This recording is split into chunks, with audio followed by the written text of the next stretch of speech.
Kim Kardashian breakup has been making headlines week after week, and with her ex, Kris Humphries, looking for an annulment and Kim ready to divorce, the legalities of the two can be confusing. Joining us this morning is local lawyer Mike Bottaro, who blogs on safety and consumer issues to help explain. Good morning. Good morning. How are you? I'm doing great. Great. So the latest news is that Kris is battling Kim's divorce papers by in turn seeking an annulment. What is the legal distinction between the two? That's right. Last week, NBA hoopster Kris Humphries slammed Kim Kardashian with a legal filing in Los Angeles Superior Court seeking a nullity of voidable marriage, commonly called an annulment.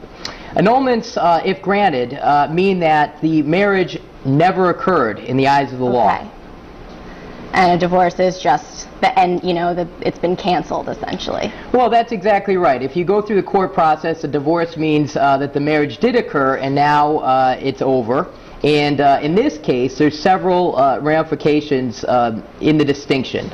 In the court filing last week, Kris alleged fraud.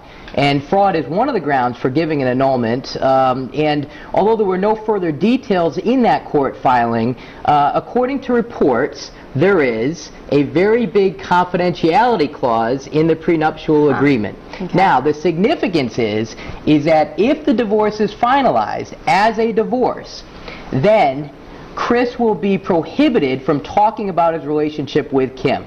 On the other hand, if Kris wins and gets his annulment, he will then be free to discuss, i.e. profit off of his relationship with Miss Kardashian. I see. So that's the significance. If he wins, is that he can profit from the divorce, and if it's just a divorce, then he can't make any profit.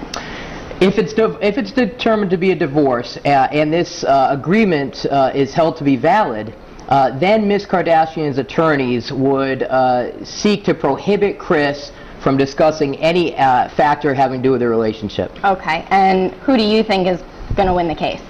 I say whoever's got the more expensive lawyers. But in this case, they both have expensive lawyers, so the judge will do what they always do and go through the evidence, analyze the factors. I will say that when you allege fraud and seek an annulment, you have a higher burden of proof. So Mr. Humphries will have an uphill battle, but we'll have to wait and see. Okay, thank you so much, Mike. Sure. Thanks, Mike. For a link to Mike's blog, head to foxprovidence.com.